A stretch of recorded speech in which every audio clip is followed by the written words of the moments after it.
I'm Sam the Gassique. And I'm Dreadful Dan Gallagher. And we're two old buddies that have lived our life at the edge of the mainstream. So come join us where things are a little odd. This is the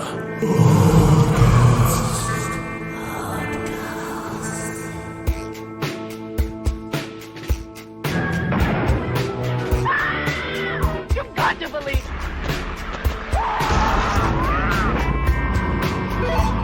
It's alive! It's loose! This earth of yours will be reduced to a burned-out cinder.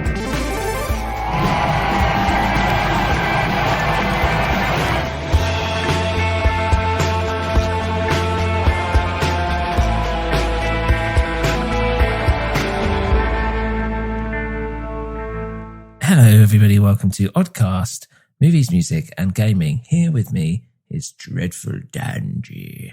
Hello. I'm feeling particularly dreadful today. Ugh. You look dreadful. Ready to spread some dread. Yeah, lovely. How are you doing? Like black goo. Yeah, I'm all right. I'm, surviving in this weird world where, just imagine that you're in a world where no one can venture outside apart from delivery people, where your boss might have to wear a mask all the time, and you carry an unborn fetus with you wherever you go. I was right with you up until that point. Exactly. This is where we live in. But Hideo Kojima once again predicts our future in today's episode, which is going to be about Death Stranding. BB, don't worry. It's okay. I'll always be with you. See the sunset. The day is ending.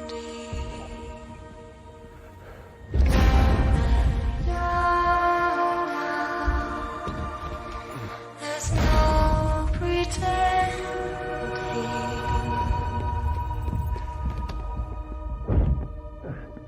I will hold you. Freeze! And protect. So Dan, Death Stranding. Had you? I know you've watched the odd trailer. Tell me what you know about it or what you think it might be. I'm interested from like a layman's perspective on what you reckon you're in for the next hour or so. Well, you've been drip feeding this to me over the last few weeks. I'm expecting something really strange. Basically, the thing that I've taken away is that you seem to have a fetus strapped to your belly in its own sort of like artificial amniotic fluid sac. Mm-hmm. So presumably you're trying to like save the world by making sure this baby gets born. Other than that, it seems to be sort of like scrambling around over rocks. You're right about almost all of that. The fact that you're carrying this baby, the baby isn't as important as you might think it is. Oh, can we just ditch it then and like? Just go with the scramble? It's there. It is there for a reason. It's there for a reason. So, yeah. Okay. So I think because if anyone doesn't know, Death Stranding was released at the end of last year, and it's got Norman Reedus in it, who people know from Walking Dead. He's the main guy in it. It's also weirdly got Nicholas Winding Refn, who's the director of Drive. He's in it, but just his like model. He doesn't actually do any acting in it. Same as director Guillermo del Toro. It's his model, but he doesn't actually do any acting with it. So someone else does his voice. Yeah, someone else does his voice. Amy Seydoux, or I think her name is, who's I believe she's a French actress. She's been in, I think she was in Spectre, the James Bond film. I think she's in one of the Mission Impossibles as well. And I think she was in that. Is it Love is the Warmest Colour? Or Blue is the Warmest Colour or something? It's also got Mads Mikkelsen, who was in Casino Royale. He was the guy who cried blood. He's been in tons of stuff. He's Hannibal in the Hannibal series. Okay. he's in it. So there's a few. Has there ever been a roster of such A-listers convened for a computer game? No, it's weird. I don't really know why he's doing it, because they're all like mates, or they've been attached to like projects he's done in the past. Like Silent Hills was supposed to be a Silent Hill sequel, which was going to star Norman Reedus and was going to be in conjunction with Guillermo del Toro. But it's just weird. Like Mads Mikkelsen actually acts in it. So does Norman Reedus, even though someone seems to do the character's voice who's not Norman Reedus for some cutscenes in the thing, which is weird. And yeah, Nicholas Winding Refn is like some British guy. And it's just like, well, why use them at all? Like, just if to like, I please your was making a Hollywood computer game mates. and I had all these friends, I would do the same thing though. It'd be quite fun to be like, I'm going to put you in my computer game, Sam, but I'm going to give you a silly voice. Yeah. You don't have to do anything. We're just going to scan you and then I can do whatever the fuck I want with you. So, Exactly. It's just a control thing. Yeah, which is quite interesting. So there's that. So it was released initially just on PlayStation Okay. with Sony. Kojima Productions. Hideo Kojima obviously came from doing the Metal Gear series.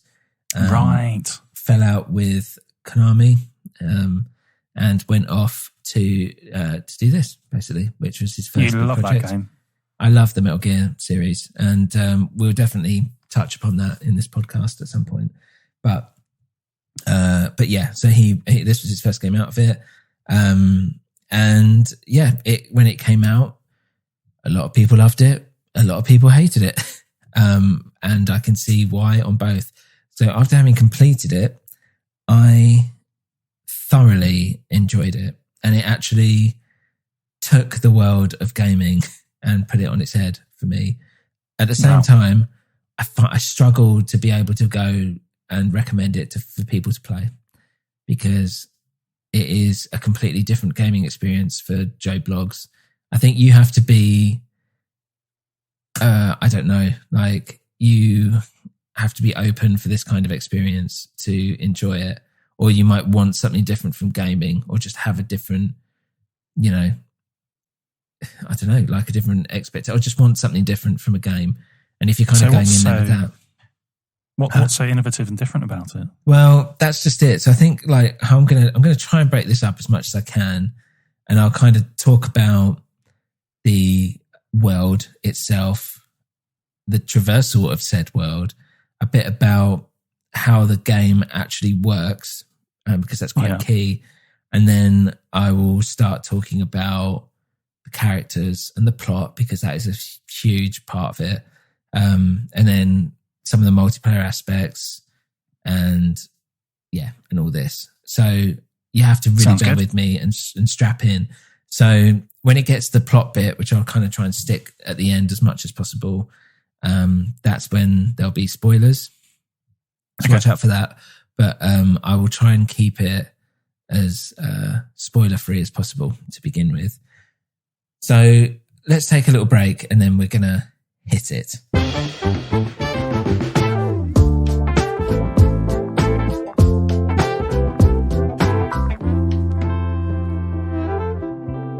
So Dan, I'm going to go into the bulk of Death Stranding. Are you ready for this? I'm strapped in. Oh, good. So basically, let's start with the objective. The whole point of the game is you have to connect something called the chiral network, which is basically the internet, in a way. And you have to get people online, and you're moving from the east coast of America to the west coast. At the same time, whilst you're doing that, you're kind of doing this because you're trying to save your sister, who has been taken by a terrorist group and being held captive, even though she's kind of allowed to do whatever she wants and talk to whoever she wants in a holographic form. That's the basic premise of the whole game. Okay. There's so much more to it, but that is essentially what it is in a nutshell. That's your overarching goal. Exactly.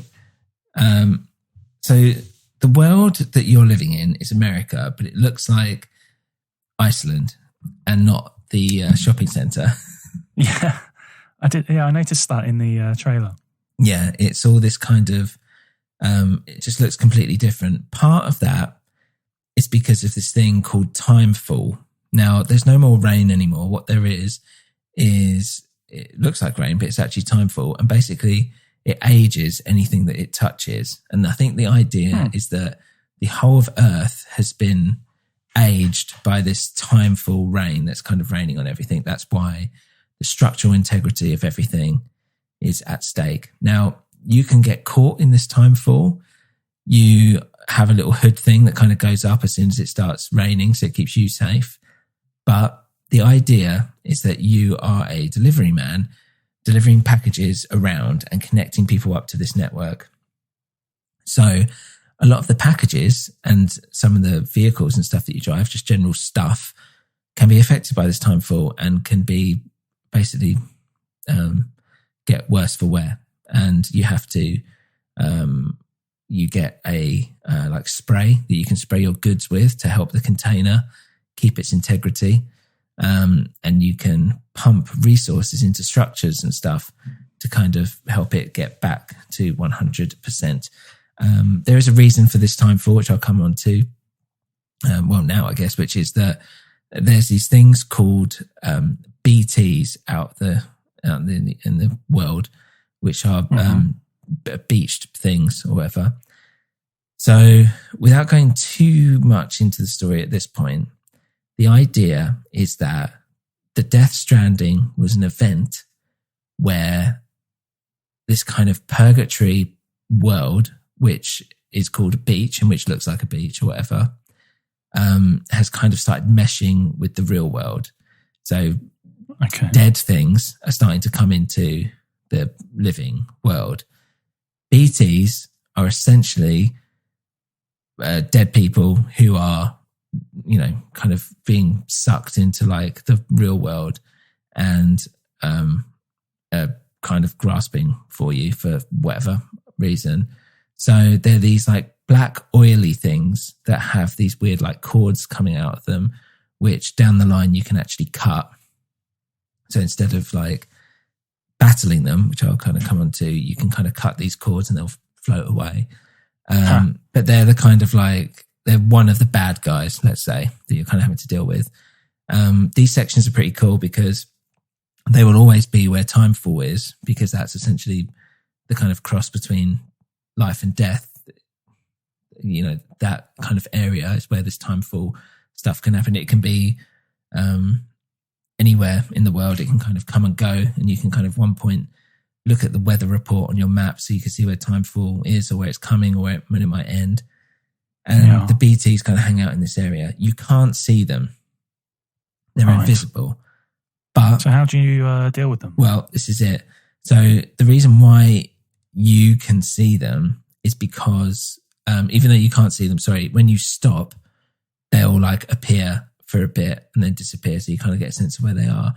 And you have this little arm that kind of comes out and it flashes when there's a BT near, and it'll flash faster if it's really near, and then it'll go to like orange and be like boop when like one's right next to you.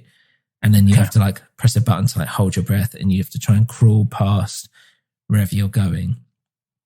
And this little arm thing that's showing you where the BTs are hooked up to this baby that you have strapped on you.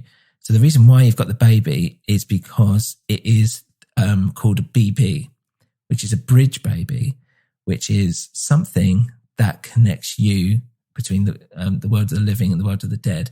So it can sense the world of the dead and the BTs around you, hence how you can kind of see them and stuff, because you're like hooked into it. So it's actually a tool, put it that way, rather than a person, so which kind of comes into the story a little bit. Now, so you're just using it for its ESP. Yeah, basically, but they come from still mothers.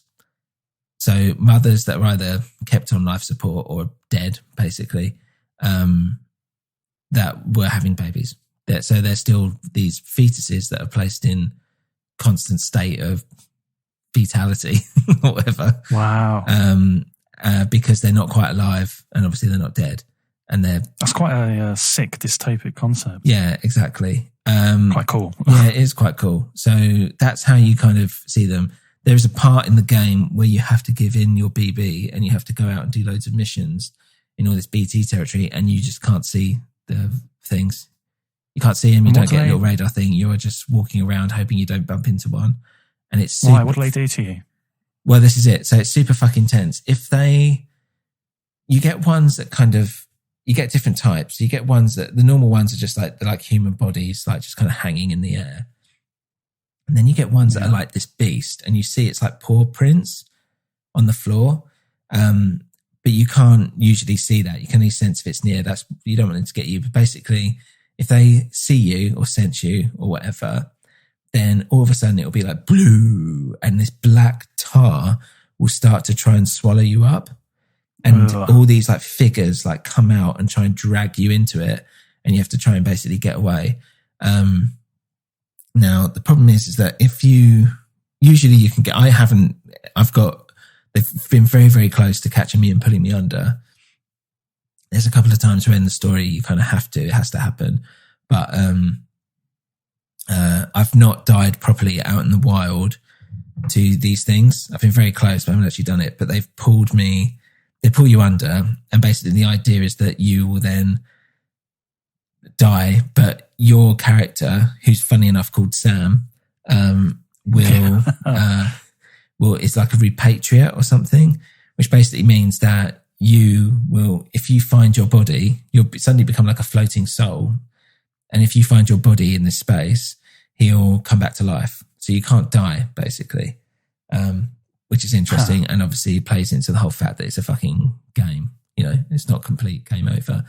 But what will happen is if you're out in the wild and this happens, your body, because you've died, has created a crater in the world. Wow. So there is kind of like a consequence to you dying. How big? How big a crater? Huh? How big a crater? It's not happened to me, but apparently it's fairly big. I don't think it's like, Akira style or anything, but I believe it's bigger than what you might think it is. And it does happen quite early on in the story with someone else that you see in a cutscene to give you a sense of it. But yeah, it's interesting, but also that kind of feeds into the story as well. So that's the BTs. Those are like bad things. You've also got these people called mules who are human and who are basically like, how do I put it? Like, they're people that have gone insane with like delivering. And they're obsessed with like picking up packages and like stealing from delivery men and just being a general nuisance. And then later on, there are these other types of mules who are basically just like to go around and kill people. That's towards like the end game of it, because you could essentially walk past some of these people. If you're carrying nothing, they'll just leave you alone because you've not got anything. But that's very rare. You're not going to really do that because the whole point is that you're kind of delivering stuff to and from places. So I should say, so that's kind of like the world that you're in at the moment without giving away too much of the plot. There are different, structures and all this stuff, which I'll kind of come on to, but the whole point of the game is basically getting from A to B. There's bits and pieces in between that, and there are different things that happen with the story and different gameplay elements. But 90% of the game is, here's a package, you need to take it over here, or you need to go over there and pick this up and bring it back here. And how you do the chiral network is you're basically delivering things to different people, and then they'll go, thanks, I guess I'll join your network. And then you get them online, basically. And they're like, okay, great, we're part of the network. And then you go a little bit further. So there are like big bases, and there are like little people who have got their own like little places somewhere out in the sticks, but they're all like holograms. You very rarely see anyone in reality. And how you get from A to B can be quite difficult. So the game starts with you're just like walking. That's all you get. As you progress longer, you get like a bike, and then you get a truck. Bikes are usually the best because they're a little bit more nimble, and you can kind of go over like rocks and stuff with them if you need to. Whereas with a truck, it's a lot more difficult. You get like power legs and speed legs and whatever, which are basically, like not artificial limbs, but like stuff that you just strap onto the side of your leg and they help you carry more stuff or go around faster, or they help you. There's a traversal one. So if you're going up mountains, it will help you climb steep slopes and stuff. They're all like battery powered. So you've got to be aware of that. You have like a stamina gauge. So if you sprint a lot or if you're climbing a lot or whatever, it will deplete. And the maximum stamina that you get will deplete if you're out for too long without resting in your private room. You can up it by drinking Monster Energy drink randomly on the way, which is really strange. But yeah, everything's kind of battery powered. So you can still walk and stuff, but if you're using stuff, then there's battery, but then you have to like set up battery points and build them, which I'll kind of come into in a bit. So can I say at this point, this game sounds a lot to me like Toe Jam and Earl. How on earth does it sound like Toe Jam and Earl? Because the land looks sort of like Iceland. They're on Earth, but it's a sort of very highly stylized green pixel. Earth. Yep. You walk around basically picking up parcels. Yeah. And you can get things like that you strap onto yourself, like rocket skates and wings. The threats, there's a character that you can't see until fleetingly when it's right in front of you, which is called the Boogeyman. And then he goes boogie, boogie, boogie. Oh yeah, I do remember that. Yeah. And you can not Monster Energy drink, but you can drink root beer to get your vitals back up. Well, who would have thought that he'd copied Toe Jam and Earl in such a strange, convoluted, weird way when he could have done it so much simpler? I think I've just been thinking about Toe Jam and Earl quite a lot. No, I think you've been thinking about it for the last 30 years, to be honest. But yes, the main thing is that you're carrying all this stuff and it's all attached like your arms and your legs and you pile it on your back or whatever. There's obviously a certain amount that you can actually carry. And if you can't really go over it, otherwise you just won't really move. But if you have too much on your back or whatever, you'll start to sway. And you have to like hold the trigger buttons, like the L2, R2, to keep yourself upright. So literally moving, just walking is tough if you're carrying too much. It's mad because you are looking at like, usually in games, whatever, you just press up and you're running through. Whereas with this, you're looking at like, can I get up that slope? Like, I've got to be careful of that rock. Am I going to be able to get across this river? And stuff like that. And these are real problems. So it makes the element of walking and traversal generally in the game, which is usually not even thought about, an intrinsic part of the game, which is quite special in its own way. And I really enjoyed that side of it. For a lot of people, it was really boring because the thing is, if you trip or if you fall down a mountain or whatever, and all this stuff, you will lose you have to go find all those packages that you lost. And if you're in Timefall and if you're in Timefall snow, and it's just buried in snow, then it will just completely fuck up your container and you'll probably be fucked and have to redo the whole thing, the mission, the delivery. So I can see why that would frustrate a lot of people. Yeah. It actually be a bit tedious. Yeah, exactly. But there are things that help you along the way. So you get like ladders that you can put places, you get like ropes and all this that you can kind of stick wherever. And you find it, it is quite helpful. And then once you deliver something, you get like a little summary, you get likes. Literally, you get likes. So the whole thing is based upon likes. And likes from who? From the NPC, the non-playable characters. Wow. You also get likes from other players, which I'll kind of come on to later. Okay. But yeah, it's basically like your score, and you get a rating. Whatever, S, which is super, to like, fail, I guess. I've never actually failed one. But, and it rates you on like how quick you were, and you see a little map of how you've got there. And how much you're carrying at the time and all this stuff. And you just get all these different like stats, and you get a little thing at the mission thing, which is quite addictive in its own way. When you see numbers go up and all that stuff, people enjoy that. And so, you got to do all these like little missions. They're obviously story-based ones. So along the way, you'll notice that there are things that you can build. Once someone's on the network, you can build more in that area. You can build roads. You could build like storage lockers. You can build watchtowers, which so you can see more of the landscape. You can even build your own private, like little shelter thing that you'd have in a bigger base. You could just build it out in the middle of nowhere. You can have like a battery charging station. You can build a timefall shelter. But all this stuff needs resources, which you can generally find out in the world with like lost packages, or you can get it from some of the bases that will naturally have this stuff. You can fabricate anything there. And the good thing about the game is that it drip feeds you like stuff along the way. So it doesn't just let you have everything or whatever. It will slowly introduce different means of like guns, different weaponry, as well as different means of traversal, different options, different blah, blah, blah. So you'll get stuff like a floating carrier. You'll have something that you can put all your stuff on and just pull behind you, drag along you. You'll get like guns that might like knock someone out. Then you'll get, you can get like grenade launchers at one point, like, and all this stuff.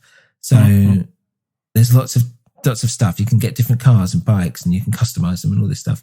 So that's great. There's that whole thing kind of going on. The most important one for me by the end game was zip lines, because zip lines are literally what you think they are. You just build one place, another place within a certain distance, and you can just go straight from A to B with no problem. Because a lot of the end, you're climbing up a lot of snowy mountains. And basically, I spent a lot of the end game, past when I actually completed it, creating a zip line infrastructure around the mountains, so I didn't have to climb anymore. I could just hop on a zip line and go to any of the bases that I needed to go to, which is quite interesting. But yes, you need resources to do this. You'll have metals, ceramics, whatever, blah, blah, blah. And there's this stuff called Ceridium or whatever, which is basically this golden material that's quite cool, nice and shiny, that is from like the world of the dead. Basically, it's like special material. And that's what this chiral network is kind of made up of. It's kind of connecting into the world of the dead in order to help facilitate this kind of internet between all these people. It's very weird in that sense. So one thing as well about your character, Sam, is that he's a bit special. His blood, piss and shit, and even the runoff from his showers are literally can be turned into weapons against BTs. For some reason, they don't like his blood or his piss or anything like that. And you're special in that way. Of course you are. You're playing a game. And so, yeah, in these like private hangouts, he has like a screen where you can get all your mission shit, whatever. He has a little place where the little baby sits and you can kind of go over and have a look at him. He's got his like backpack and you can customize that. You've got your suits and your guns and they all look the same in whichever one you get. But then you have like a shower and a toilet, which you will actually watch him use, which is weird. And then, you can rest up there and just do whatever. And you also get kind of like a fast travel option a bit later on down the line. So does he actually collect his own urine and feces to use within his arsenal? Yeah. So you'll go for like a shit and it'll give you like a little thing will go ding, like to the side. And it's like, you've got a grenade. Wow. Oh, thanks. Yeah. It's really fucking surreal. What's even more surreal is that... How explicit? How explicit are these scenes? No, they're not. They kind of cover it up with like, well, this is it, right? Okay. So you see like, there's a lot of like nudiness. There's a bit of bum. There's no like nothing else apart from that. But if he goes to like a poo, I think his, you only see from like outside of this cubicle, but it will have a Norman Reedus, as in the actor show called Ride, as an advertisement on it, which is really weird because obviously you're Norman Reedus playing a character called Sam, and then all of a sudden you've got this real world advertisement for a real world TV program up on it. It's fucking surreal the way that Kojima does this stuff. Like, it's got Monster energy drinks, so the idea that in this post-apocalyptic world, Monster is still churning out energy drinks. So yeah, I'm trying to kind of keep this as simple as possible without it being too complicated. But yeah, and you've got to think about like your shoes and all this stuff. You have to change your shoes every now and then and everything. So the idea of just moving is a constant, negotiation. You kind of got to think about it and plan it out properly and all this stuff. I've thought about the realities and practicalities of actually doing these things. Yes, which people found really super boring, and I completely understand why. So I'll kind of come on to the multiplayer aspect of it in a sec. As you walk around, there's like lost luggage for some of the NPCs. Also, some other players would lose luggage and you can deliver it for them. You could deliver it back to them. You could put it in a storage facility and just go, I don't want to deliver it, but here it is somewhere safe and someone else can do it. Which is really weird. Again, I'll come on to that a bit later. And so, I'll come on to it now. So you've got, before I go into like the characters and stuff. So what's interesting about it is that it's called a strand game, which is a whole new concept. So the idea is, even though throughout the entire game, it's not multiplayer in the sense of someone won't just log on and play with you. It doesn't work like that. But everything that you do in your world has an effect on the world of other people and vice versa. So you might get someone in on your chiral network and you look around and suddenly you've got like part of a zipline structure that's been built by someone else in their game that's now found itself in your game.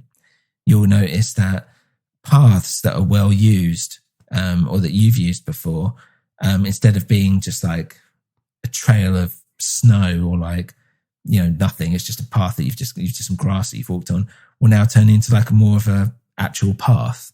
You'll notice that someone might have, whilst you've been gone and you come back and play 3 days later, someone's helped finish off your road that you've made.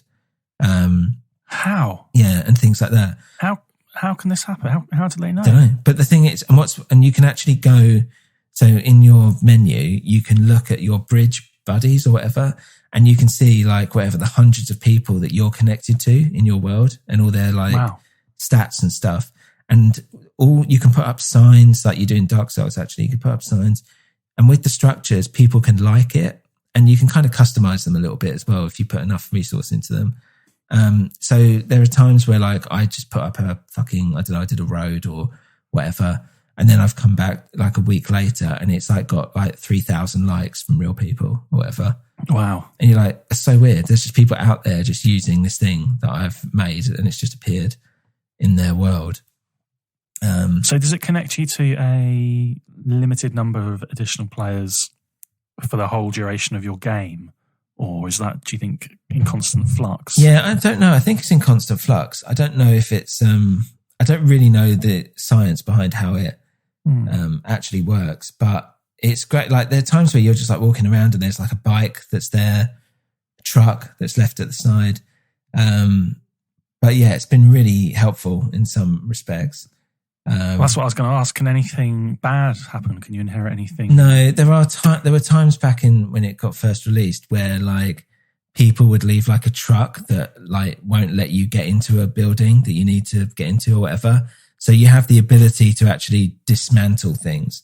So if something's in your way or fucking up your game that's just appeared in your world, you can dismantle it. And it'll just disappear. Because there was a bit. What an interesting concept. Huh? What an interesting concept.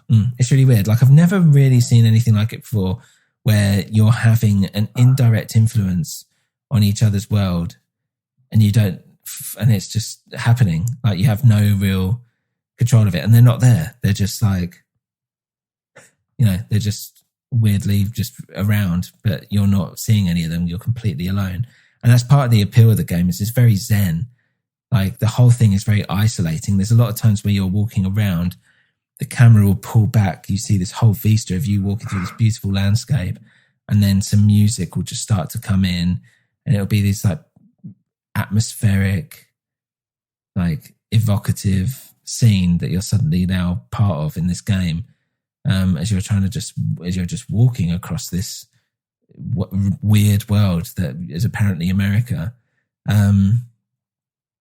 Anyway, it's strange. So that's kind of like, there's other stuff that goes on. Like if you can rest places, you can eat these. If you piss somewhere and enough of you piss on one spot, it will turn into these like cryobites, which are these little things that you can eat and up your blood level and all this stuff. It's really weird. There's all these like little interesting mechanics to the entire game, but that multiplayer aspect is really key. And it helps you level up as well. If you build something that a lot of people are using, then it's great. And sometimes you're just walking around and it will say like, whoever, like whatever ID, like blah, blah, blah, 65 or whatever has just used your ladder or something like that. Mm-hmm. And you're like, wow, cool. So weird. Yeah, that's quite gratifying, isn't it? Yeah, it's weirdly like, so on a meta level, the game is about connecting with people literally, and also within the game's actual narrative, it's about connecting with people. So it's very surreal. It's very weird, but it is strangely satisfying in its own way. So I guess that is a really, really kind of generic overview of what the entire game is about from a moment to moment gameplay exclusive a viewpoint, whatever. So I'm going to kind of delve into the story now a little bit, which is quite weirdly starts off, you think it's quite convoluted. And then by the end of it, you're like, oh, it actually makes complete sense in its own weird way. And it is very odd. So yeah, let's go into that.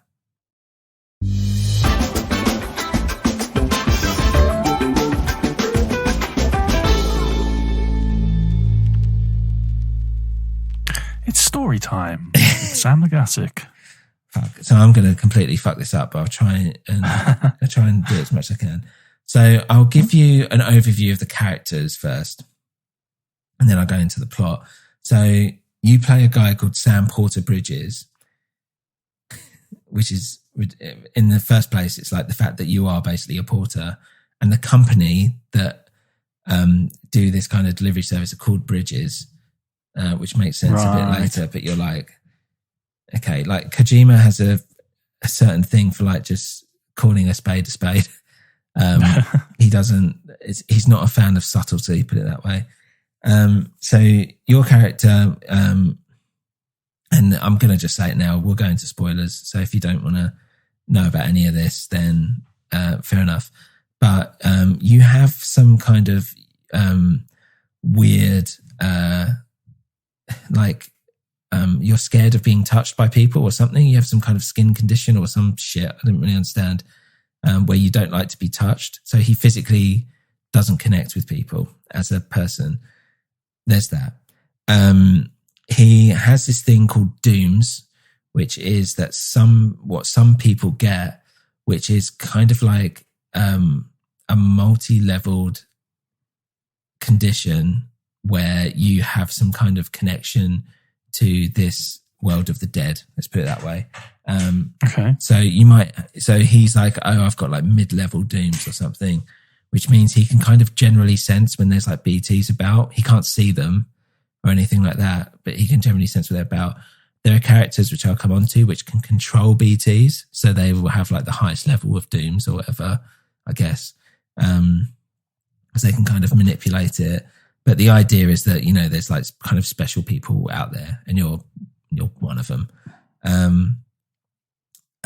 You find out, oh God, there's just so much that kind of goes on. So you find out that, God, how do I do this? There's a character who is the president, right? But how it's basically done, it's done in such a weird way. Like they're like, oh, Sam, I know that you left Bridges years ago and you're like working independently, but we need you to come back. The president needs you for something. He's like, what do you mean, president? There's no more America. He's like, no, this is the USC, the United States of Cities. And there's a president and we're going to bring America back together. We're going to, you know, connect each other and all this stuff, which weirdly reminded me of, you remember The Postman, the Kevin Costner film, and the post-apocalyptic thing. And it was like, the post office is back. Oh my God, like the post office. And it gave these people like hope. I was like, yeah, it's weirdly a little bit like that. I haven't actually seen the film, but I'm aware of it. And actually the whole time you've been talking about delivery and postman and everything, that's been springing up in my mind. Yeah, it is. kind of weirdly like that. And I'm surprised no one else has mentioned it. Well, I've seen. So, yeah, so you're like, okay. And they're like, oh, yeah, by the way, the president, she's your mum. You're like, what? Like, Aye. yeah, exactly. You're like, okay. So the president is played by, what's her name? Is it Lizzie Wagner, whatever? I believe she was in, is she like the Bionic Woman or something like that? Is that a thing? I don't know. But yeah, she's like dying and she's laying there. She's like, you've got to connect the network, Sam. You have to finish my work. Ugh. And then she dies. And you're like, okay. And they're like, yeah, because she's dead, like these bodies blow up now, like we said, like, you know, can happen. So can you go take her to be burnt? You have to take her to this basically sort of place up on the hill and burn her. So they strap her up and they tie her to your back and you've got to carry your dead mother across this like fucking hill and all this stuff to burn her, in a crematorium or whatever, which is quite funny. But yeah, I mean, but I should say, like, before that, you're kind of like minding your own business. You meet a character called Fragile, who I'll come on to, and then you are told, and then you help this guy out, and he's got his BB unit, and they're like, oh, just help us burn this other body of someone that's died.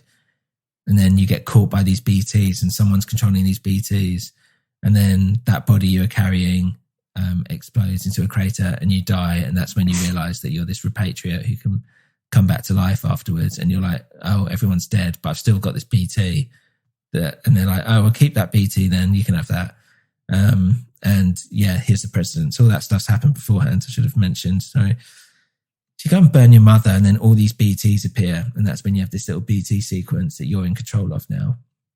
And you try and get out of there without being caught and all this stuff. It's really fucking tense, those things, because the music changes, everything changes, and it gets like super, super fucking tense as you try and like make your way down, especially at that point, because you haven't got anything. You just got to kind of get away from them. So anyway, and then you kind of come back, and then you're like, okay, whatever, I'll do this current network thing.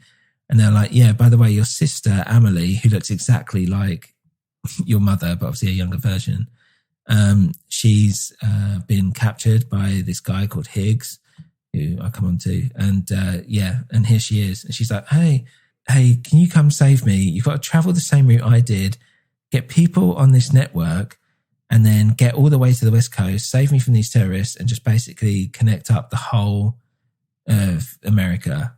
Cool. And you're like, okay, fine.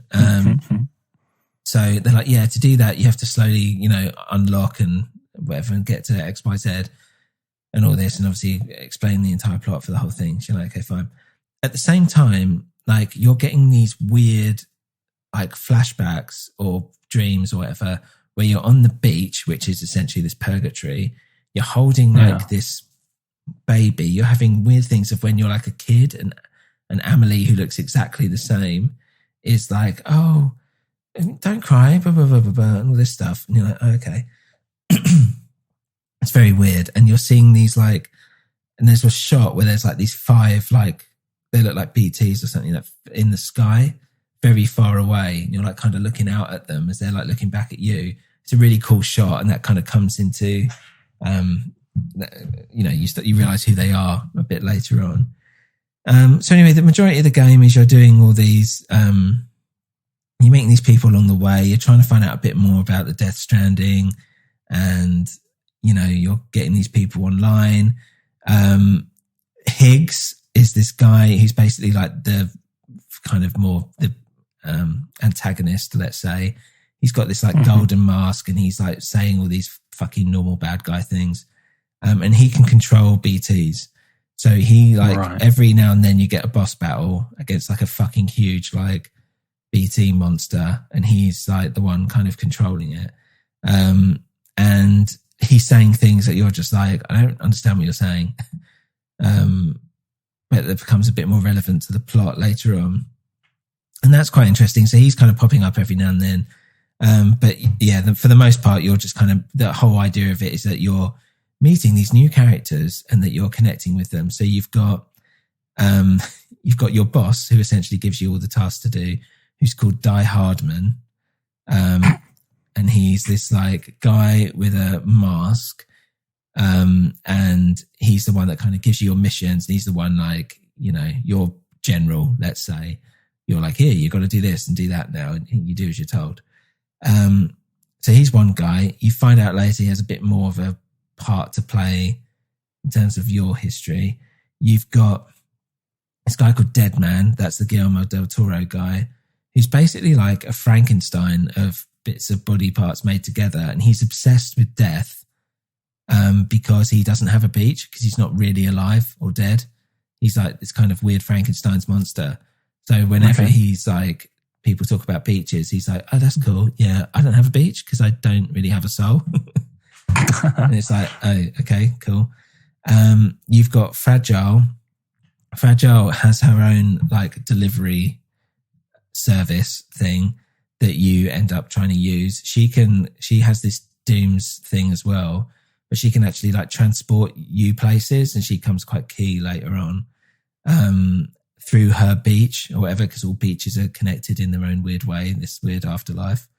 And she's like got this history with Higgs where she was tricked by Higgs into delivering a nuclear bomb or something to a city, and it went off and destroyed the city, and now everyone hates her.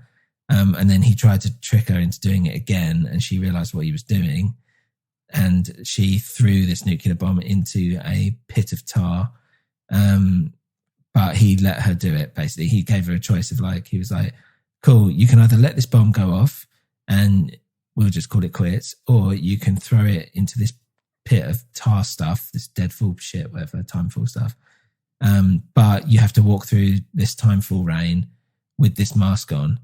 So she's like, okay, I'll do that then. So the idea, even though you don't really see it properly, is that her body is basically like the woman from The Shining, but her face and head are like is all young and pretty. So that's why she wears this, like, she's completely covered up when you see her. Yeah.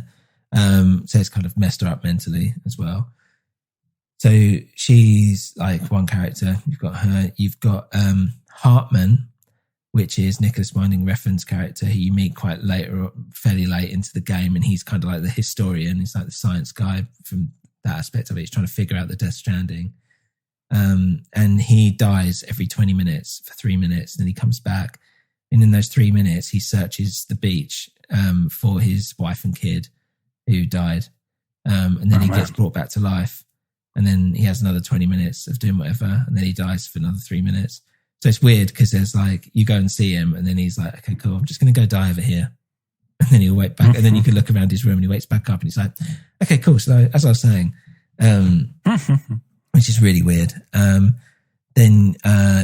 But so the kind of main thing that's happening throughout is that every time you plug into your BB before you go out, you get these little flashbacks of like being the BB in a hospital room, and Mads Mikkelsen is like talking to you, and basically being like, oh, we'll be out of here soon, and like, and all these like little soliloquies, and there's loads of them. There's like, I don't know, like 30 of them or something.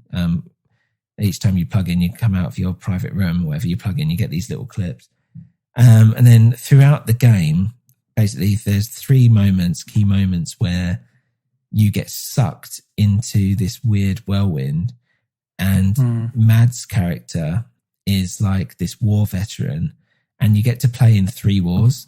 So the first time it happened, you're in World War I, and all of a sudden you've got planes flying overhead, you're in the middle of the trenches and all this stuff, and you've got to basically shoot him until he dies. Second one is in World War II, I think it is. And then the third one is the Vietnam War. And it's just crazy. How long do these sequences last? About an hour each one, I'd say. About an hour and a half. And it sounds like mini games. Yeah, it's these little like mini games, but it's like, it's crazy. It's like all this stuff is happening around you, and you go from these really like quiet little bits, and all of a sudden you're out in the war. But it only happens those 3 times. And so this guy's called Cliff, and you're not really sure like what he has to do with your story until near the end. And the whole time, like Dead Man, the Guillermo del Toro character, is like, oh, there's something, your BB's all like strange. It's really weird. I don't really understand it. And it must be having something to do with the fact that you're connected to him and you're remembering stuff about this Cliff guy. We'll find out what happens there. And you're finding out about this conspiracy about how the use of BBs wasn't something, you know, that was really condoned or whatever. It's actually a bit evil, obviously. And that, you find out that Cliff was like, Cliff's wife and the kid was the first experiment that they were doing with a BB and all this stuff. And there's a bit of like, you know, ethics kind of going on here with all this stuff. I'll kind of come on to that a bit later. Well, I guess that's kind of it in terms of the characters. Oh, there's Mama as well. And Mama's like a kind of like, you know, inventor, like a science engineer thing. And she is connected to a BT of her dead child, basically, that died died during the Death Stranding. She was trapped in some rubble. The baby was kind of born, but still attached. And it's now this BT that floats from an umbilical cord by her tummy. It's really weird. She has a twin sister. I forget her name. I should have written it down, but she has a twin sister who, and there's a part in the game where you have to like, they don't talk to each other anymore. And then you kind of get them back together and they, you know, share a moment and all this stuff. Yeah. So that's kind of all the characters that happen. So basically throughout the most part, you're doing loads of these deliveries and all this, and you're trying to make your way across the country and you're getting these little tidbits of information. These Cliff things are happening and all this. And basically what you find out is that, yeah, it just gets really weird. Higgs is like, basically the world is looking towards its extinction. The sixth extinction is going to come, rather than wait for it to happen slowly. I'm just going to kind of speed it up so that we can just kind of get on with it. Like, why do the slow death? Let's just bring it on. It's inevitable.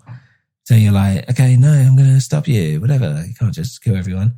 Yeah. And then you find out that Amelie, who is your sister, is the sixth extinction, isn't it? And what's known as an extinction entity.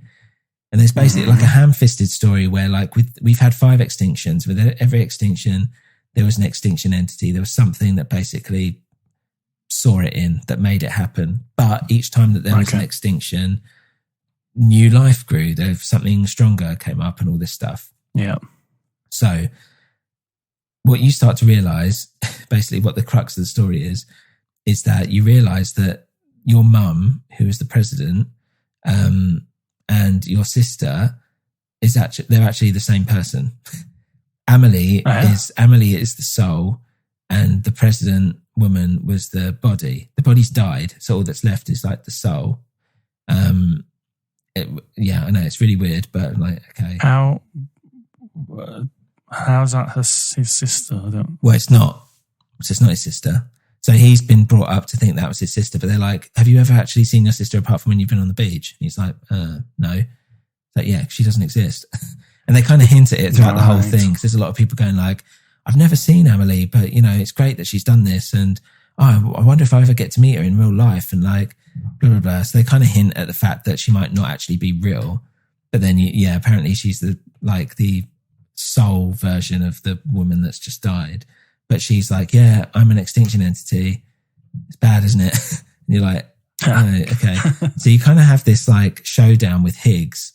And you basically almost kill him, but then Fragile sorts him out and like whatever, and you don't really see him again. And that feels like it's the ending to the game. But it's not. And then he's like, yeah, you know, I've actually been working for Amelie. She's the one. And you're like, what? And then at the same time, like Cliff turns up and he's like, hey, I want my BB back. And that's the baby that you've got. And you're like, you're not having this baby. So that's what all these kind of like war bits are about. You find out that like Cliff and your boss, this Die Hardman guy, were buddies back in the war. And you're like, okay, I don't know what that's got to do with anything. And basically what happens is that it turns out in the end that Amelie was basically sick of having visions of the end of the world. And so she actually does, she's like, I think I just want the extinction to just hurry up and finish because I can't keep having these visions and just hanging on here, just waiting for it to happen in this like weird purgatory. So you're like, oh, she is kind of the bad guy then in a really weird way. And then, and then you find out as well that Cliff, Mads Mikkelsen, the BB that you've got isn't his BB. It's just a baby. What's actually happening is those memories that you're having of him are actually your memories. So you, as in Sam, were the first like bridge baby as such, and he tried to get you out of the lab, and you were basically like born. He pulled you out of the unit that you were in, and you were accidentally shot as you were trying to escape. And you were shot by the president, who was wearing a mask for whatever reason. And her like soul version was just so overcome with the fact that she just killed a fucking baby, like a fetus, that she brought it back to life. But when she did that and took it back to the land of the living, she started the Death Stranding. So the reason why you're alive is because the Death Stranding, you were brought back to life and you caused the death of all these, of civilization, basically, almost. Huge revelations at the end of this game. Yeah, so this is all in the end game and you're like, okay, great. And then with Amelie, you like basically just have to go over and give her a hug. And she's like, you know what? I've seen how humans will strive to make connections and how they won't just give up and blah, blah, blah. So yeah, we're going to kind of fight this together. We won't let it happen. Although it is inevitable. Even though it's inevitable, we're going to hold it off a little bit longer, kind of thing. And who knows what might happen. Maybe, you know, we're able to sort this out. So you find out those 5 figures that were watching you that you see every now and then across the beach are the 5 different extinction entities that have come before, which is quite clever in its nice way. And then right at the end of the game, Die Hardman is made president and he's like, oh God, I can't believe it. You know, I'm so sorry, whatever, and all this stuff. And you're just like, dude, you know, chill, like just get on with it, be a leader, stop being such a dick, or whatever. It's a bit of a weird, highly emotive, melodramatic scene. And then they're like, yeah, you've got your BB is basically fucked. It's dead. So you have to go burn it because it's like going to explode otherwise. And so you're like, okay. And he's like, you could, if you wanted to, take it out, but that's illegal. But I'm going to like, you've got these handcuffs, right? That are like it's almost like your iWatch or your phone or something, has your information on, but they're weirdly, funnily designed like handcuffs, which is just strange. So he's like, but I'll kind of turn those off. So whatever, you can do whatever you want in the next like 10 minutes. So, okay. So you go and you take your BB, but you instead of burning the baby body, you take it out of the thing and you see if you can bring it back to life. It comes back to life. You burn your handcuffs. So essentially you're like off the grid now. And you go outside and you realize the Death Stranding's over and it starts raining and there are birds and it's normal rain. It's not timeful rain. And that is basically the end of the game. Because you burned a baby. Because you didn't burn the baby. Because you didn't burn baby. You've come to some kind of resolution. I don't really 100% fully understand it. It's very like Japanese and weird. But there are really cool sequences in it. Like some of the bosses, you have like this, I think you saw it at the end of that trailer that you watched, this like 100-foot tall, weird, black, gooey monster thing. You have these, like the kind of big battle at the end of the whole game. That reminded me of that other game that we played. Shadow of the Colossus. Yes, it's Colossi. like that. It's like that.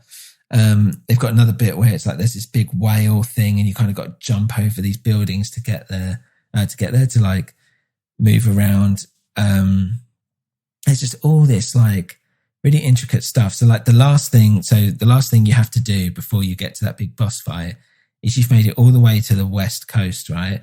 And to like switch on this like final thing, you have to go through like a pretty heavily densely packed BT territory, which is like super like nail biting.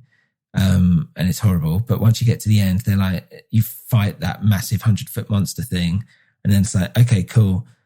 We need you to go all the way back to where you first started. And you're like, okay, and they're like, yeah, and you can't use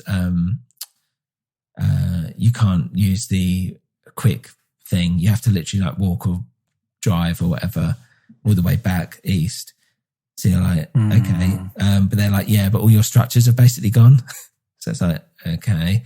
So it's weird because you've taken all that time to go back. And then at the end, the fact that you venture all the way to where you began, and along the way, like the world around you starts to turn into basically it's like pure BT territory, and all the kind of bosses you fought before, there's now like 3 of them, and you're trying to like get away from them. And you've got like guns and assault rifles and grenade launchers and all this shit that you kind of can put in with your own blood and all this to help like destroy them. But it's really tense, and it's such like a struggle to go all the way back east to where you began. And when you go back to like the original bit, you think, well, I haven't been here for like 50 hours of gameplay. Do you know what I mean? And it's like, is that not a bit demoralizing though? I think I might give up at that point. No, it's nice because it's like, this is all the stuff that I started with, and like, look how much I've grown basically from and all this stuff that I've got. And I didn't have anything. Like when I was right here where I'm fighting the big boss of the entire game, I didn't have anything. I didn't even have a pot to piss in. I was just walking. Yeah, so it's pretty mad. But yeah, so like weirdly in the end game, I've been like building like zipline stuff, trying to upgrade my roads, trying to like 5-star these different settlements everywhere. And they all have their own little storylines as well. Conan O'Brien is in it as one of the characters. These are like people who are like the people that you deliver to, that he's put like other people in. So there's Conan O'Brien. He's another one. There's I can't remember his name. He's the film director who did Kong, and he's doing the new Metal Gear Solid movie if that ever comes out. You've got Peter Jackson. You've got Edgar Wright, and just loads of other little people have like little cameos, which is really, really weird. Yeah, super, super interesting. And that's basically it. I don't really know what else, much more I've got to say about it. I've tried to like give it as brief and yet detailed analysis that I could. And there's obviously like a lot more to it, but I feel like that's pretty much the entire game. It sounds extremely strange. Yeah, it's very odd in more senses than one. But I understand why people fall off it, because it's like, essentially it's what's known in gaming as like fetch quests. Go here and get that. Mm-hmm. And they're always the most boring things in gaming. You're like, well, fuck it. All I'm doing is literally walking, but they've made the art of walking and traversal in a game, the game itself in its own, or like a good chunk of the game itself in its own way. Yeah, it's so strange. And like the way that, the story kind of comes together at the end and makes sense in its own weird way is unbelievable, because I didn't think it'd be able to do that, but it has. The fact that it's got like very cool. Pulls out like war action sequences mixed in with these stealth horror sections as well, because some of those monsters are like horror movie shit going on. Really beautiful, just looks great. Yeah, I'm just like, man, I was just obsessed with it. I think it's brilliant. One thing you haven't touched on very much is the music. Yeah. Which I've seen a few people commenting on. Should we go to Nerd Corner and have a muse on that? Yeah, why not? Let's do it.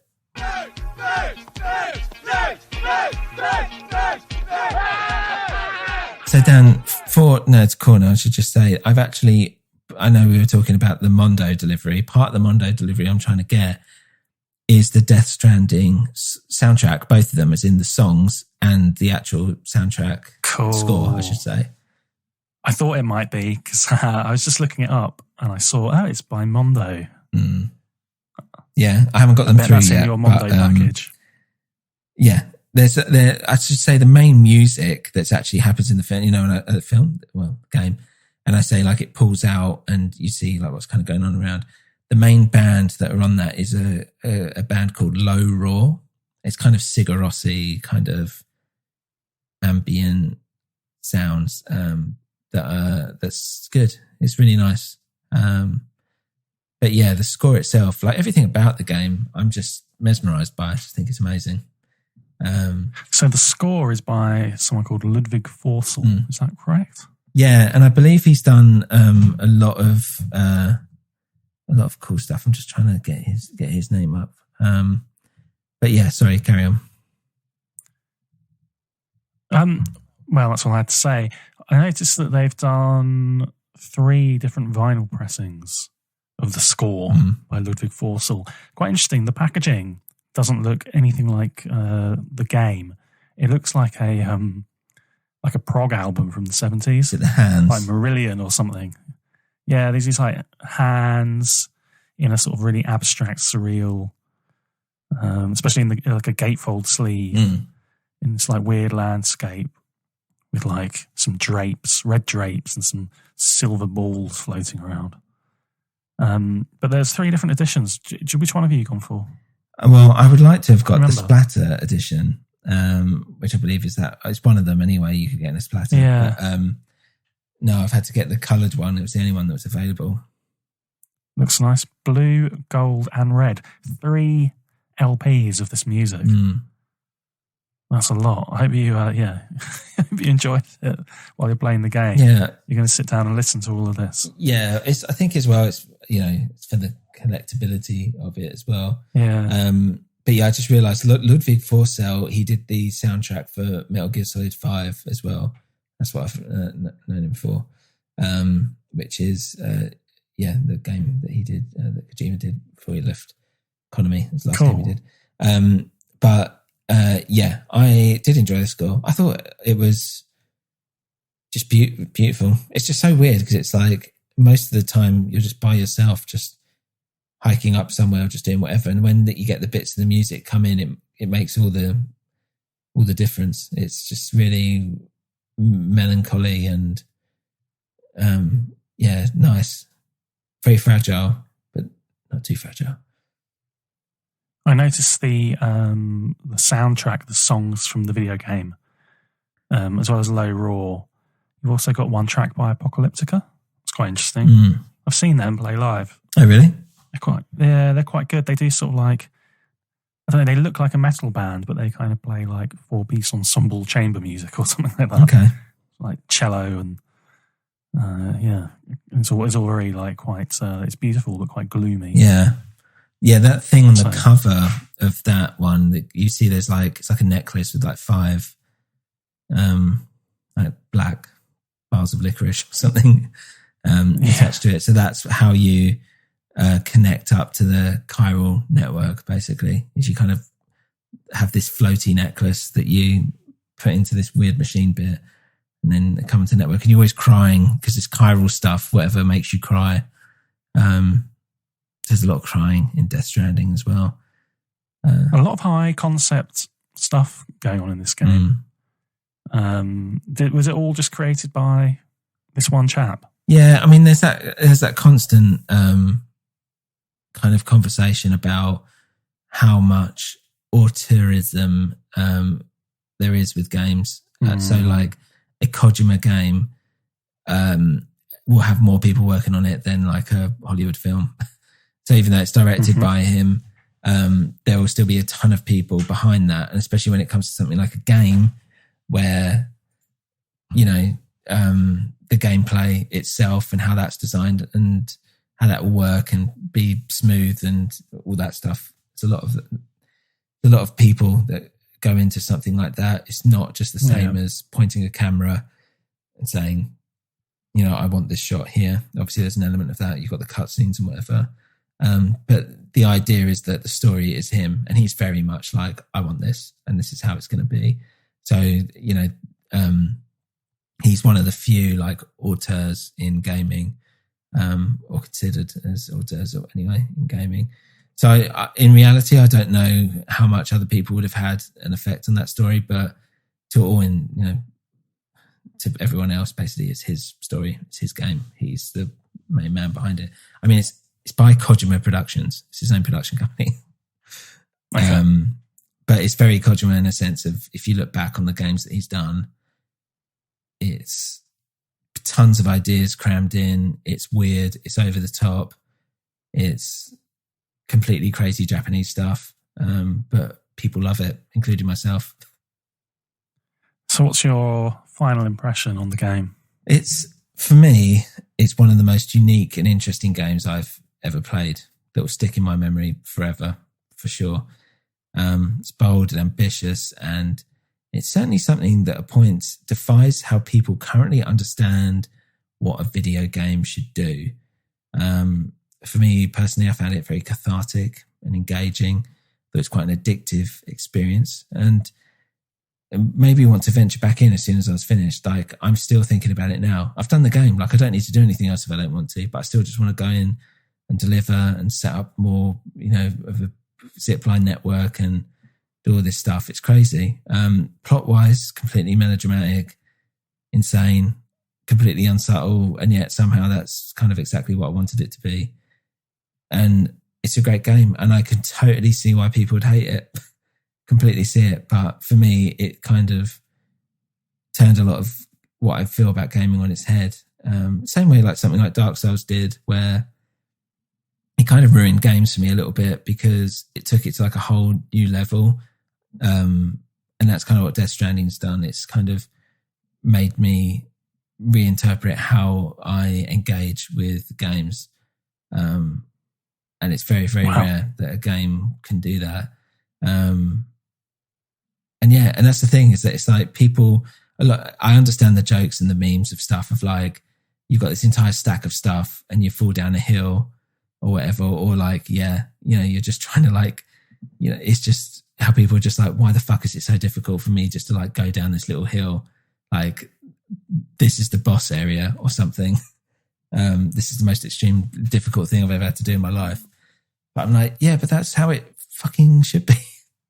Yeah, that's like what you said. It's just people's expectation of what the game should be, which sounds like he's reevaluated and recrafted. Yeah, exactly. And especially when you look at games that are released even now, like Assassin's Creed, where it's like press R1 and hold, and he's just like flipping everywhere, climbing up buildings, whatever. And it's just like that whole press up mentality of like, that there's minimal things you have to think about, like just, and it's weird. And that's, I think for me, like the more, not grindier, but I don't know, the more I have to think about things, like the more effort I have to put into stuff, when it's satisfying and it has a satisfying conclusion, I feel like I've earned it more. And it has like, like when I'm starting with like this fucking huge package or whatever, or something that I've schlepped everywhere, and then I look at the top of this snowy mountain and I think, I don't know how the fuck I'm supposed to get up there.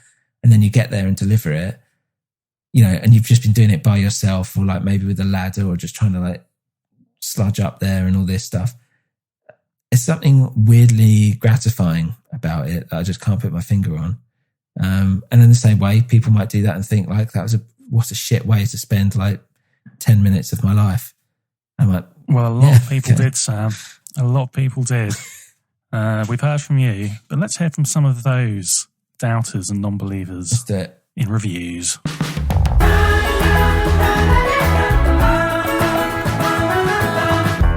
I hate it. Yeah, I think you're very divisive if you check out all the reviews online. Yeah. Wyborn on Amazon gave it 1 star. Yeah. Here we go. Walking simulator and Monster Energy advert. Yeah, fair enough. The game's very boring very quickly. All you do is walk from one place to another. Not to mention the Monster Energy product places are way over the top and have no place in the game. Yeah. Yeah, I mean, the monster thing is just weird. And obviously there's some money, there must be some kind of figure attached to that. I think like when people say it's a walking simulator, I think they're saying it with like a sense of irony or something, because a walking simulator is not quite the same. Well, you say that, but I'm not sure Andrew has a sense of irony. Right. It's a walking simulator, and you don't even get a dog to keep you company. No. Well, that is true. Instead, you get a baby in instead, you get a baby in a bottle. Baby in a bottle, yeah. And his review is called "I Got Blistered Feet and Gave Up." Yeah. Well, again, I can completely understand why. The baby, by the way, what you might like, Dan, one thing I forgot to tell you is that if you fall or if you, I don't know, whatever, you get shot or something like that, BB will start crying. Now, he will start crying out of your controller because there's a little speaker in PlayStation controllers now. So all of a sudden, I have a baby crying. Bear in mind, like, I've had kids. So the sound of a baby crying just does something to me anyway. And you have to push a button to look at your baby. You have to soothe BB, which means that you press the button to soothe, and then you rock your controller back and forth to try and calm him down. Wow. And then once he's all calm and stuff, you put him back and he's fine. That's amazing. It's weird, isn't it? But yeah, like really sometimes good like touches. Yeah, it's nice. And sometimes like I've been sitting down with my wife and it's like the baby's crying or whatever. She's like, that is the most horrible worst sound ever. And it's like, why the fuck is it coming from your controller? Yeah, that's really horrible. Yeah, it's really weird. Yeah. One more review that poses a question. Mm-hmm. Who thought a game could be so boring? 1 star. Hello, adventurer. Have you ever wanted to be a grumpy delivery guy? Yeah. Have you wanted to deliver parcels across a breathtaking yet frightfully dull landscape? Do you idolise a situation where your only company is a baby shoved into a bottle that you strap to your chest? Quite specific, isn't it? Can you go for 50 hours or so of pure boredom without letting your soul die inside? If so, this is the game for you. Death Stranding fulfills your ultimate fantasy of being a post-apocalyptic delivery man strolling across some beautifully modelled, yet vast and devoid of anything of interest, landscape. There are challenges, of course. No, nothing guns blazing. You get to master the challenge of keeping upright whilst delivering packages. Yeah. Other challenges in the game include trying to understand the storyline, surviving hour-long cutscenes, and moments when the camera pans to some dire hipster dirge music. There are, of course, challenges in real life, such as staying awake whilst playing, trying not to cry when a long cutscene can't be skipped and you have to endure it even longer, and the endless boredom. Did I mention the breathtaking landscape? The game is played in third person so you can enjoy the full effect of the packages you carry on your back. Oh, and there's breathtaking landscape. Yeah, well, the landscape is breathtaking. I mean, yeah, that's the thing is that I know what he's saying and I completely understand. I understand it. One thing as well about the cutscenes, it's true, Kojima like has a thing about these like really long, like literally the length of a film. So like I always remember Metal Gear Solid 4, which is on PlayStation 3, one of the first games I think came out for it. Wired anyway. I believe that when you complete the game, it's a 2-hour cutscene. So holy moly! Yeah. So, and you might not be in the right place for it. So, like with this was like an hour and a half or something like that, and it was like 1 a.m. So I didn't go to bed till like 2:30 or something. Because I was. Can you not save it and watch it later? Well, I was like, I'll turn it off, but I'm like thinking, well, it's just that thing of like, you're just like, well, it's going to end in a minute. Like, it's going to stop. Ruins the emotional. Yeah, exactly. Like, I want to see it. I've got to this point. Yeah. And yeah, it's always that fear, isn't it? Of like, oh, I'll switch it off. And then like, there'll be a power cut or something. I'll turn it back on and it's like, start me up in a new game or something. I'm like, no, I fucking missed it. Fuck's sake. So we're haunted by the memory of 8 and 16-bit consoles. You can't save anything. Well, yeah, exactly. Or having having to have a separate memory card that you better not have anyone save over your fucking icon or whatever. It became a whole thing. Or have it wipe accidentally, or just fucking lose it or something. Leave it too close to a magnet. Yeah, as always, credit bloody magnets. Yeah. Was there anyone that loved it? Apart from me? I mean, no, I mean, loads. I just zoned in on the bad ones. To be honest, the ones that give it 5-star, which is 68% of the reviews on Amazon, do leave quite long reviews, it seems. They really have to justify it. That's like why. it, and they are very poetic in their appreciation. One thing I think that everyone agrees on, even these bad ones, is that it is visually it's great. very appealing. Yeah. Yeah, it looks fantastic. Like, you know, and you'll see, like, if you look for, especially in the PC, because it's come out on PC. It came out on PC this year, weirdly. So, well, not weirdly, but as in, like, because of what's happening, it is very current. It feels like Delivery Man in Time by Yourself. Yeah. And it's starting to get some PC awards, I should say this year, 2020, because it's 2021 now.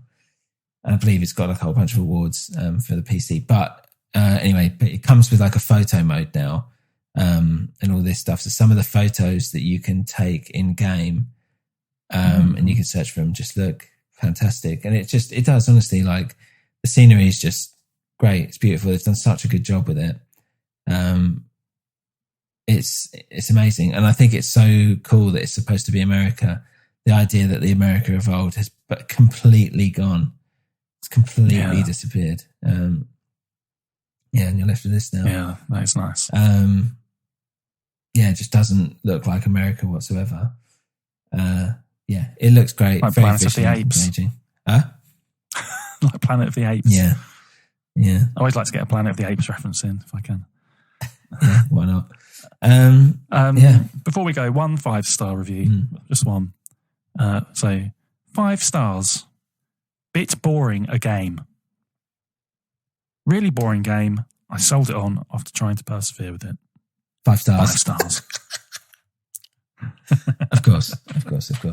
I would give it 5 stars. When I talk to other people about it and other gamers and stuff, they're like, oh right, maybe I'll play it then. I was like, I don't know if you should. Like, I don't know. I don't want you to be annoyed or angry with me if you fall off it. But put it this way, I am obsessed with it, and I'm still like, I'm thinking about switching it on after talking about it, even though I've done it, and just seeing, like, even if it's just checking just how many likes I got for my latest, for all the stuff I've put up. I wonder how that's doing now. How's that tarmac drive? Yeah, exactly. You'd love all that. That crazy paving. Yeah, you'd love all like the fucking BT shit. So all like the roads as well, like have all this like black gooey shit like dropping from the bottom and all this stuff because of the way it's put together. It just looks great. Yeah, and those BT monsters, cool. I think you'd like as well. Presumably the best option for you at this point, or the best outcome, would be a second game. Is that coming? I doubt it. I like the idea more that so one thing actually, like, I know we're coming to the end, but to quickly pick up on, is the fact that Sony gave him the vast amount of money to do this project, which is crazy when you think about it. AAA, big, well, I don't know, but I don't know offhand. But it would have been a fair amount because it's exclusive for Sony as well. They've got it on PC now, but at least a year's exclusivity, whatever. Or 6 months maybe. But the idea that Sony were willing to put that much money behind Kojima is extremely impressive for a game that is extremely divisive, but he's literally made the game he wanted to make. And it's like its own little, like, it's not little, but like its own work of art. And I think that's amazing. And I don't want him to feel like, I mean, after he finished Metal Gear Solid, I think that was it. I think he felt like he was done with like the Metal Gear series. Bear in mind, he'd made Metal Gear 1 and 2, whatever, and then Metal Gear Solid, and then Metal Gear Solid 2, 3, 4, 5. And and after each one, he kept saying, I'm not doing another one. But obviously, what more?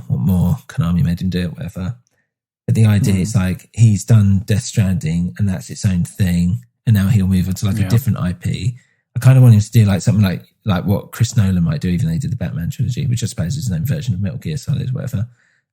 Where it's like, he now can just choose stuff that he wants to do. And I'd rather like go big and bold and upset some people and, you know, but you've just done what you wanted to do and you've gone full whack into that. I'd rather that than try and make something that's just going to make everyone happy. So you hope he'll move on and do something completely different in his next game? Yeah, I do, yeah. I don't know what that might be. I mean, also, like, he's made different games before. Like, this is quite... Some of the elements in this feels very Metal Gear Solid 5. Like, he did, like, Zone of the Enders, which is weird, like Police Noughts. I think that was him as well. So, you know, his whole history isn't just Metal Gear and Death Stranding. He's done other stuff as well. So, yeah, I'm interested to see what he comes up with next. I'd like to see him bring this concept to the Toe Jam and Earl franchise. Yeah, why not? Yeah. Well, I mean, like, in all seriousness, like, the big thing, if you remember that PT demo that I talked to you about, anyway, that was him. That was Kojima. It's the thing where it's like a demo and they took it down after, like, when Kojima left Konami, and you can't get it now. It doesn't exist. But I've got a playthrough of me doing it. It's like one of the scariest things ever. I didn't find it particularly scary, but there were some bits of it. A lot of people did, basically. But that was actually a promo tool to show off the fact that they were making a new Silent Hill game called Silent Hills with Norman Reedus, with Kojima, with Guillermo del Toro. And I'm like, that's what I would want to see. Some, like, fucked up horror shit and see what comes out of Kojima's brain when he's attached to that. Wow. And, you know, he was working with Junji Ito, who I'm a fan of. I don't know if you know who that is, the Japanese. I've got a few books of his upstairs. He's a Japanese artist. He does the most fucked up drawings. You'd love it. I'll send you some stuff. So, and there was actually like a trailer for what Silent Hills might be, like a bit of a promo thing. And it's just really fucking weird. It's great. So, you know, for me, I would like to see what Kojima would have done with the Silent Hills, and if he can do a horror game next, then bring it on. I'd love that. It'd be brilliant. Well, maybe he's listening, and maybe he'll get tinkering away as soon as he hears us. Yeah. Go on, Hideo. I've been saying Hideo. Get on with it. Hideo. Cool. I think that's it then, mate, isn't it? That is. All we have left to do is reveal what next week's topic will be.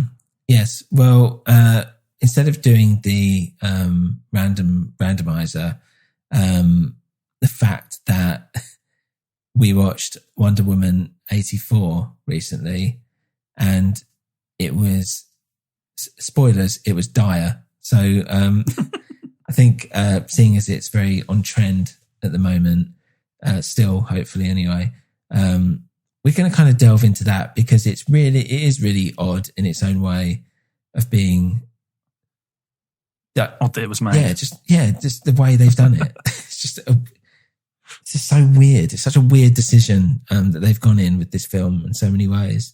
And also it's very mainstream, but also it's DC, and no one really likes DC movies. Not Batman, do they? So I think we're going to have a little chat about that next time. So look out for that. Cool. Thanks, everyone, and see you next time. Goodbye. Goodbye.